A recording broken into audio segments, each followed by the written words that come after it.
our tested friend during our liberation war. They supported us.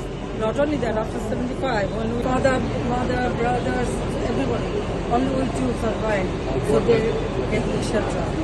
Sheikh Hasina পালিয়ে গেছে, শেখ হাসিনা নাই, শেখ হাসিনা চলে গেছে, শেখ হাসিনা পালায় না। এটা আমার বাপের দেশ, এটা আমার হাতে গড়া বাংলাদেশ, এত সহজে ছেড়ে দিব না।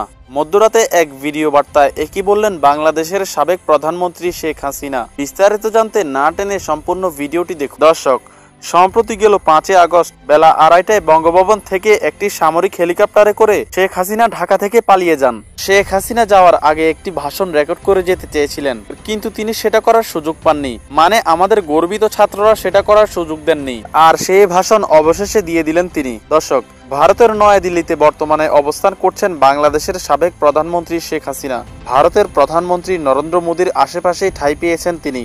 আর সেই নিরাপদ স্থানে গিয়ে অতঃপর বাংলাদেশের মানুষের জন্য একটি ভাষণ রেকর্ড করে পাঠালেন তিনি। সম্প্রতি গেল 5 আগস্ট রাতে এক ভিডিও বার্তায় শেখ হাসিনা বলেন, সাময়িক সময়ের জন্য আমি দেশ ছেড়েছি, কিন্তু আজীবনের জন্য নয়। আমার সাথে যা ঘটেছে তার সবকিছুর হিসাব আমি নিব।